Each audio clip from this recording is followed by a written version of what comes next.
What is up, everybody? Today I'm going to be teaching you how to kickflip, but this time it's in first person. Oh! So basically for this trick, I'm going to go over how to do it generally and then go over some of the common mistakes that come with the kickflip. I'll put it in both stance so you guys can see if you're regular or goofy, you'll be able to, kind of see what it looks like to kickflip. So just a general overview. So basically what the kickflip is, you're flipping the board over with your toe. You're gonna get the flip like this, right? General foot position, you want your toes to be pointing like 45 degrees towards the nose so that you're able to actually flick it off this corner right here. You can see I'm making a line here and I'm ripping my shoe. But basically, you're gonna be popping down, and then as you're jumping, you're flicking it, getting it to rotate, and then you're gonna try to land on it. So generally, that's how you kickflip, right? So for prerequisites, I recommend just at least knowing how to ollie, because it's kind of similar. You're using the side of your foot to slide for an ollie, but for a kickflip, you're actually using your toes to slide off the nose of the board. So one of the first common mistakes I see is, maybe you're not able to form the kickflip, you can't get enough flip, it's hard to do it since I know how to kickflip now, but you may not be like flicking hard enough or whatever. Maybe you can't figure out how to flick off the nose. So the ultimate goal should be to actually flip off of the nose, but it may not be easy when you're starting off. So something you can do is, instead of having your foot all the way over the board, you can actually move it off to the side more, so it's more like at the edge where you can kind of tip it like this, and you may want to flip off to the side a little bit more instead of directly off the nose. And some people call this mob flipping, and don't really worry about that. All you want to do is just be able to flip the board faster, because it may be flipping too slow. Just generally work yourself over time to start flicking higher off the board and then more off the nose. So generally you can flip off the side more just to get a faster flip. It may not be the prettiest, but over time you can work to putting your foot more on there and flicking more off the nose, right? Now pretty much vice versa, if it's flipping too fast, where it's going like this, maybe like 2 flips or whatever, you actually want to put more of your foot closer to the bolts and actually try to flip off the nose more to get it to flip slower. So basically, if you're flipping too fast, put it more up and above and flick off the nose. If you're flipping too slow, put it more off to the side and flick off the side.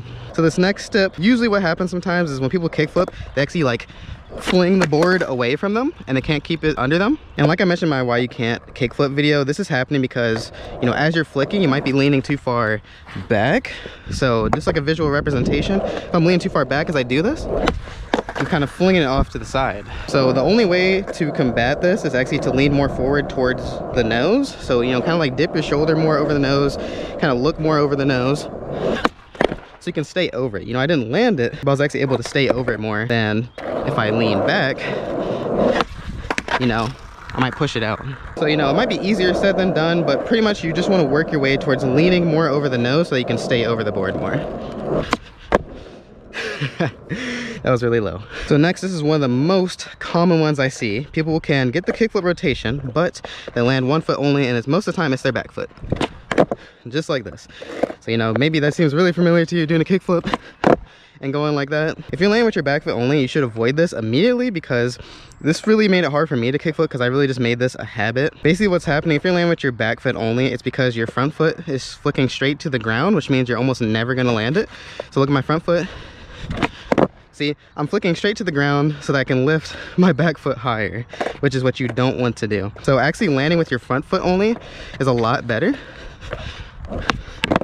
And the reason for this is because when you're flicking, you're like forcing yourself to keep your front foot above the board so you can actually land back on it. So if you're landing with your back foot only, really force yourself to learn how to flick and land with your front foot only, because that will force you to not flick down. It's easier said than done, just to flick up and land with your front foot only. But this is really the only way that forced me to fix that problem. So work on that first. Once you can land with your front foot only, so people who are landing with their front foot only but can't land it, it's really just a commitment issue. So all you have to do is just do that same motion that you're doing, flicking and land with your front foot only.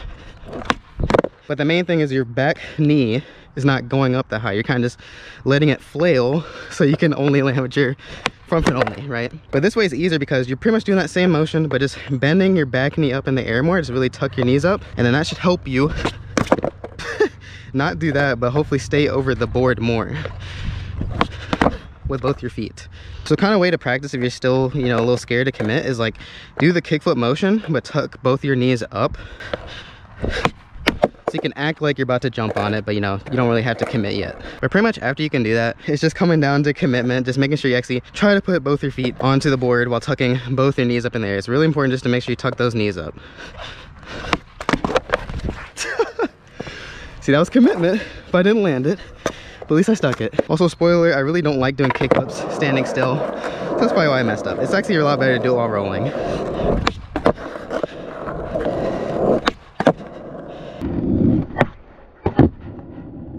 So after this, the last common mistake I really see is that people are either, you know, getting a varial rotation as they're kickflipping, or the board's like turning, right? You can't keep it straight. Two things can happen. You're either turning your shoulders as you're doing it.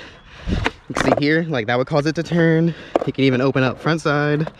You know, it's kind of drastic, but that's really what's getting it to turn. Or you're subtly scooping it, either like a varial flip, or maybe like a hard flip in a way, where you're kind of like scooping it a little bit and it's like, you know, going in a different direction. So two things you can do to combat this is actually, I mentioned this in my Why You Can't Kickflip video. So pretty much I'm using all the tips from my Why You Can't Kickflip video, but you're just able to see it from a first person view now. But basically, you know, it's based on your shoulders and your arms, right? So when you crouch down, I recommend cross your arms like an X. And then as you go up for the kickflip, go into a T pose up, because basically this is like forcing you to keep your shoulders straight so you don't turn them. And basically it's just, you know, making sure that you're watching your shoulders. So let me try an example. So crouch down, cross my arms like an X, go up like a T pose, and I'm not really turning too much, right? Let me show you another example. Cross my arms like an X, T pose, and I stay straight over it and I don't turn too much. So that tip has really seemed to help some people. So make sure you try that out if that's one of the, you know, issues you're having. The other one, you know, if you're kind of doing like a varial flip or a hard flip. So if you're doing a varial flip, you know, you might have your back foot too far in the pocket, or you might be subtly scooping without even noticing it. So one thing you can do is like maybe try to put your back foot, you know, more towards the center of the tail, or maybe even in the back pocket, so you're like really trying to prevent yourself from scooping it. Because you can still do kickflips in different back flip positions. So like, you know, here's just kind of just generally over it. And there's one, maybe like more towards the center a little bit. And then, you know, even in the back pocket, like here. But pretty much you can try to do that so you don't end up scooping it too hard. So, you know, if you're doing a hard flip, maybe put it more towards the center or over. And really, it's more like kind of like mental, is really just really think about popping straight down. Don't try to like scoop your foot. Just really focus on getting a solid pop, just straight down. So now let me just, you know, do some kickflips just so you can observe what I'm doing. I might put some in slow motion for you.